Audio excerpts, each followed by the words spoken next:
काही करून ठीक आहे. असं आहे की विरोधी पक्षाने बोलताना, आरोप करताना अ, किमान स्वतः म्हणजे भारतीय जनता पक्ष तोंडघशी पडणार नाही याची तरी काळजी घ्यावी, एवढीच आमची अपेक्षा आहे. आज आपण सांगली महापालिकेमध्ये आलो.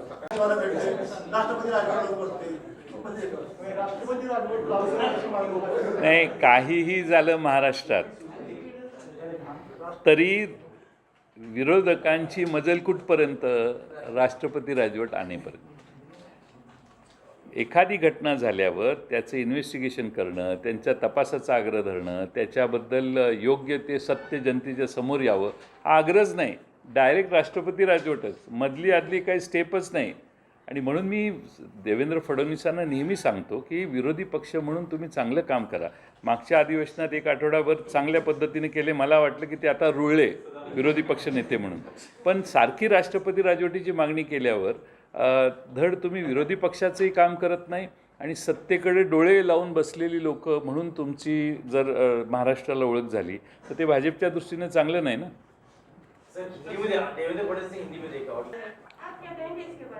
नहीं, अभी रश्मि शुक्ला जी के बारे में मैं कुछ नहीं कहूँगा. मेरी भी उनसे अच्छी पहचान है.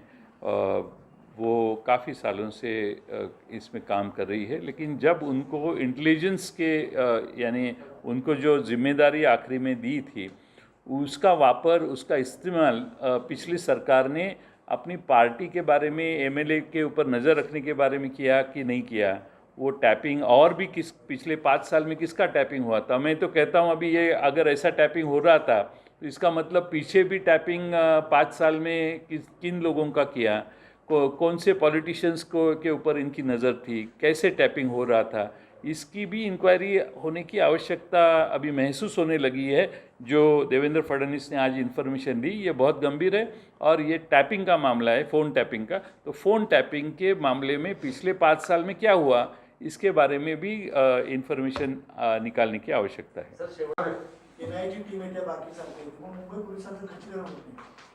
नाही, असं आहे की याच्यात जिलेटिन ठेवल्यामुळे टेररिस्टचा संबंध आहे का हे बघितल्यामुळे NIA याच्यात आली. त्याबद्दल आमचं ऑब्जेक्शन नाही, मी ऑब्जेक्शन घेतच नाही. मी सांगतो की त्यांचा तपास गतिमान यावा.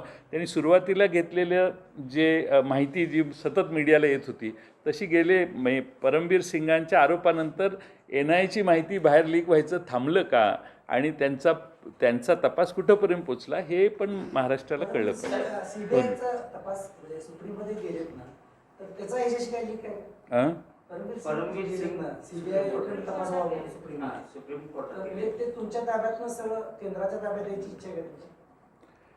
नाही, कसं आहे, हे एखादी व्यक्ती संकटात सापडल्यावर अभय मिळवण्याचा प्रयत्न करू शकते. मी केला आहे असं म्हणत नाही आणि त्यामुळं माणूस प्रयत्न करत असतो. आता कोण त्यांची बदली झाली त्याला स्टे मिळावा म्हणून ते सुप्रीम कोर्टाकडे गेले आहेत किंवा आणखीन त्यातला जो आरोप आहे त्याच्या बाबतीत चौकशी करावी. पण त्यांनी त्यांचं जे आरोप पत्र दिलेलं आहे मुख्यमंत्र्यांना आणि जे मुद्दे घातले आहेत त्याचा तपास त्याच्या बाबतीत खरंच अशी गोष्ट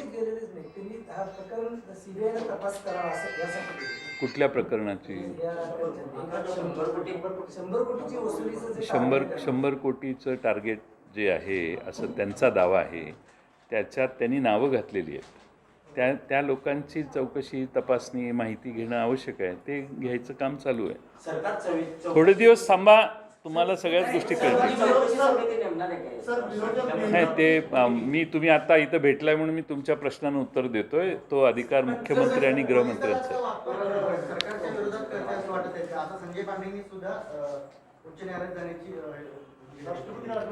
नाही, संजय पांडे यांचं दुःख मी समजू शकतो. ते सिनियर मोस्ट आहेत त्यामुळे त्यांचे पर्सनल त्यांची अडचण ग्रज आहे.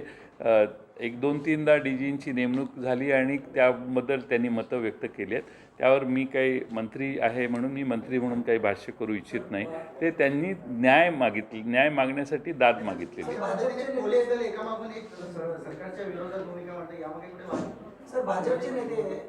असं आहे की आमचं सरकार अडचणीत यावं म्हणून अनेकांनी देव पाण्यात घातलेले आहे. परंतु आम्हाला पूर्ण माहिती आहे की याच्यामध्ये जे दोषी आहेत ते एकदा दोषी गुन्हेगार समोर आले की दूध का दूध पाणी का पाणी हे नक्की लोकांना कळेल. विरोधक नेहमी सरकारला अडचणीत आणण्यासाठी 6.3 GB डाटा अगर आप अंदर देखेंगे तो उसमें आपको समझ में आएगा कि इसमें जो लोगों का उल्लेख किया गया है उनकी वैसी बदली ही नहीं हुई. 4-5 उदाहरण है. संदीप बिश्नोई जी नवी मुंबई में उनका ट्रांसफ़र होगा ऐसा उसमें कहा गया है, लेकिन उनकी बदली रेलवे में हुई. संजय कुमार वर्मा उनकी बदली ठाणे पुलिस आयुक्त होने वाली थी ऐसा उसमें कहा गया, उनकी ट्रांसफ़र ही नहीं हुई. विनय कुमार चौबे की भी बदली पूना में होने वाली थी, वो लाचलुचपत प्रतिबंधक ACB में उधर हो गई. यानी उन्होंने जो कहा वो कुछ सच नहीं है. उन्होंने जो अहवाल में कहा है, रिपोर्टिंग किया है, वो कुछ एक भी चीज़ बराबर वैसी हुई नहीं है. और इसीलिए मुझे लगता है कि ये गलत आरोप हो रहा है. और बात तो ऐसी है कि फ़ोन टैपिंग की है. This is most serious. Phone tapping करने का अधिकार किसने दिया, किसने उसको मान्यता दी थी? क्या उस फ़ोन टैपिंग के ज़रिए जिन लोगों का फ़ोन टैपिंग किया उसके बारे में परमिशन ली थी? क्या फ़ोन टैपिंग कब करते सबको मालूम है. ये बहुत बड़ा गुनाह है. और ऐसे गुन्हे अगर जिन्होंने कमिट किए हैं तो उनके ऊपर जांच लगनी चाहिए. किस लिए, कैसे प्राइवेट लोगों के फ़ोन टैप आप कर रहे थे और कैसे आप टैपिंग कर रहे थे, इसके बारे में एक्सप्लेनेशन तो देना पड़ेगा आगे. मामले में दखल दी थी उसमें क्या बोला? ऐसा है कि केंद्र NIA की महाराष्ट्र में इंक्वायरी मुकेश अंबानी इनके घर के बाहर जो कार रखी थी उसके बारे में हो रही है. और हमें विश्वास है कि वो प्रोफेशनल एजेंसी है, वो अच्छी तरह से इन्वेस्टिगेशन करेंगी. साथ में हमारी महाराष्ट्र की ATS भी इंक्वायरी कर रही थी मनसुख हिरेन की हत्या के बारे में. हमारे ATS के लोगों ने 2 लोगों को अरेस्ट किया है. उनके ज़रिए वो उनको जो सुराग मिले हैं वो अंत में जो मेन कल्प्रिट है वहाँ तक पहुँच सकते हैं. ये कॉन्फिडेंस हमारे ATS में निर्माण हुआ था और अच्छी तरह से उनका इन्वेस्टिगेशन चालू था. लेकिन कल शाम को केंद्र सरकार ने हमें बताया है कि NIA इसकी इन्वेस्टिगेशन हाथ में लेने वाली है. हमारा इन्वेस्टिगेशन रोक दिया जाए ऐसा उनको मेरे ख्याल से खत आया है. तो इसलिए अभी हम इंक्वायरी हमारी बहुत अच्छी चल रही थी और हमें पूरा विश्वास था कि जो मेन कल्प्रिट है वहाँ तक पहुँचेंगे. और हमारा उद्देश्य था कि कितना भी बड़ा अधिकारी हो तो भी उसको वहाँ तक पहुँचने की आवश्यकता है. लेकिन अभी हमारा इन्वेस्टिगेशन स्टॉप हुआ है. अब हम अपेक्षा करते हैं कि NIA इसमें अच्छी तरह से इन्वेस्टिगेशन करेंगे. किसने ये किया है ये भी लोगों के सामने आने की आवश्यकता है. उसमें जल्द से जल्द ये इन्फॉर्मेशन आए ऐसी अपेक्षा हम करते हैं. बार-बार प्रेस दे रहे हैं और ये जो सब्जेक्ट है डाइवर्ट करने के लिए बार-बार प्रेस का फुटेज लेते हैं. जैसे देखिए मेन इवेंट क्या, मेन घटना क्या हुई है, मुकेश अंबानी जी के घर के बाहर बॉम्ब रखने की या जिलेटिन रखने की जो साजिश हो गई और उसके बाद में मनसुख हिरेन की हत्या हो गई. ये दोनों जो चीज़ें हो रही है वो दोनों चीज़ें होने उसके ऊपर कंसंट्रेशन होना चाहिए.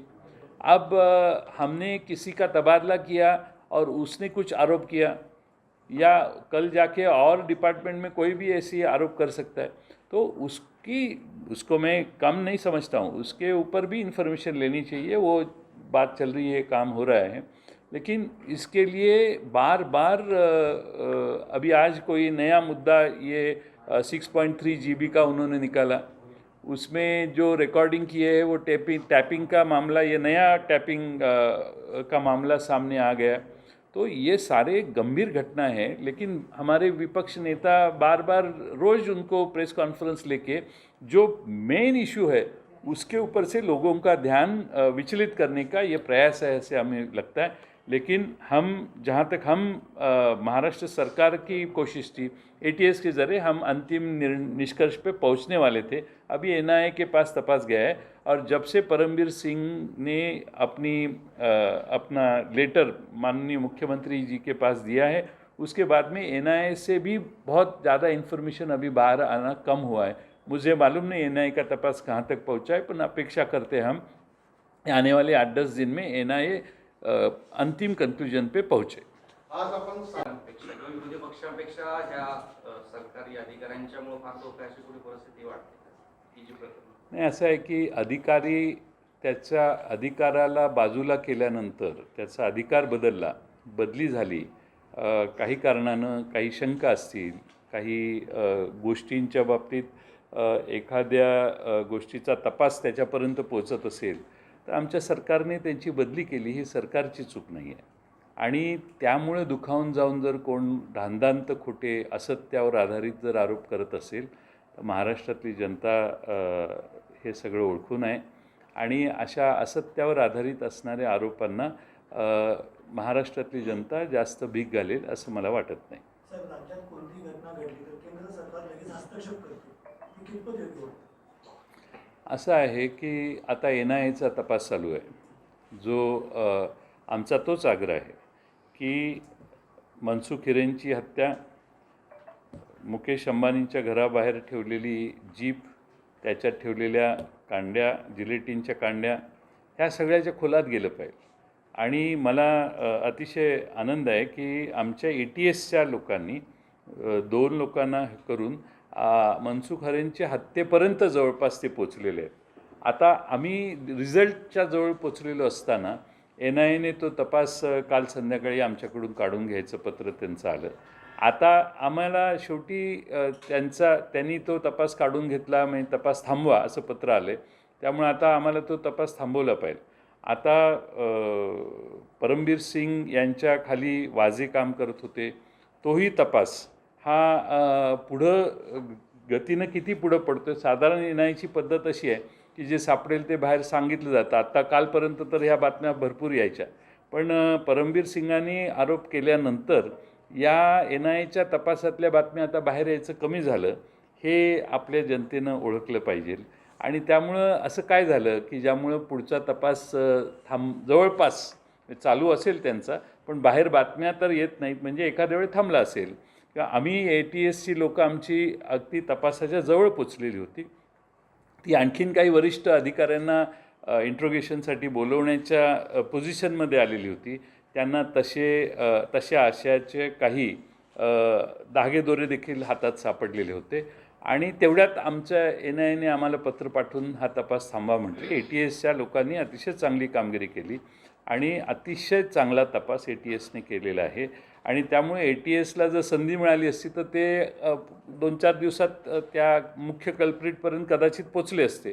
आता आम्ही थांबवल्यामुळं NIA आता तपास करणार आहे. आणि मी मगाशी जे गाडी मुकेश अंबानींच्या घराबाहेर कुणी ठेवली याच्याविषयी आणि ती गाडी आणि जिलेटिन ह्याचाच तपास NIA आत्तापर्यंत करत होती. आणि त्या तपासात वेगवेगळ्या बातम्या बाहेर येत होत्या. आता अचानकपणाने परमबीर सिंग साहेबांनी आमच्या आरोप केल्यामुळं ह्या बातम्या कमी झाल्या. आणि या सगळ्या म्हणजे मुकेश अंबानीच्या घराबाहेर कुणी गाडी ठेवली, त्यातल्या जिलेटिनच्या कांड्या कुठून आल्या, त्या नागपूरहून आल्या का अहमदाबादहून आल्या, मॅन्युफॅक्चरिंग कंपनीची नावं त्याच्यावर आहेत, त्या मुंबईला कशा आल्या, ह्या सगळ्यांचा खुलासा हा NIAने करणं आवश्यक आहे. आणि ती महाराष्ट्रातल्या जनतेला, देशाच्या जनतेच्या समोर ठेवणं आवश्यक आहे. ते ठेवतील यथायोग्य, माझा काही असा दावा नाही. पण त्याबरोबर आमच्या पॅरलल ATS देखील आमची तपास करत होती. ती मनसुख हिरेनची हत्या या प्रकरणात तपास करत होती. आणि त्यात जे धागेदोरे मिळालेले आहेत, अगदी जवळ बरेचसे चांगली प्रगती आमच्या ATSच्या टीमने केली.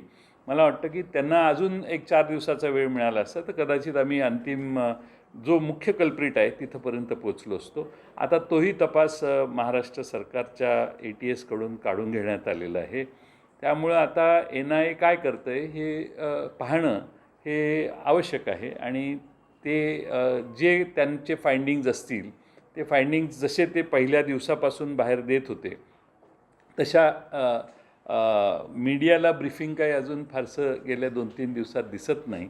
पण एक या देशातले एक चॅनल आहे रिपब्लिकन, त्यांनी ट्रायडंट हॉटेलमध्ये वाजे कसे राहत होते वगैरे ह्याचा तपशील दिलेला आहे.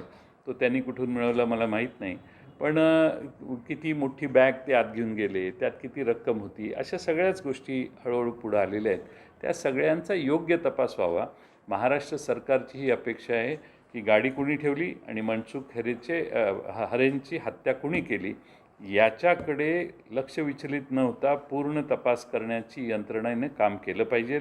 बाकीच्या ह्या ज्या गोष्टी आरोप प्रत्यारोप करतायत, मला हे कळत नाही की देवेंद्र फडणवीस रोज पत्रकार परिषद घेऊन ह्या मुख्य प्रश्नापासून जनतेचं लक्ष विचलित करण्याचा का प्रयत्न करतायत. त्यांनी त्यांच्याकडे असणारी माहिती सरकारला द्यावी, केंद्र सरकारला द्यावी.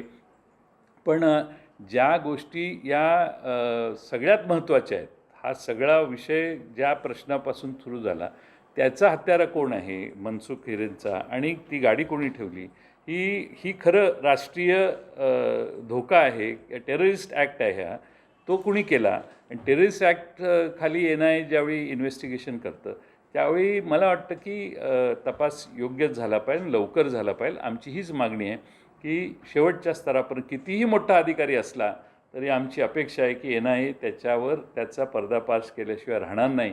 या भाबड्या समजुतीनं आम्ही आता आमचा तपास थांबवून NIAच्या तपासाची वाट बघतोय.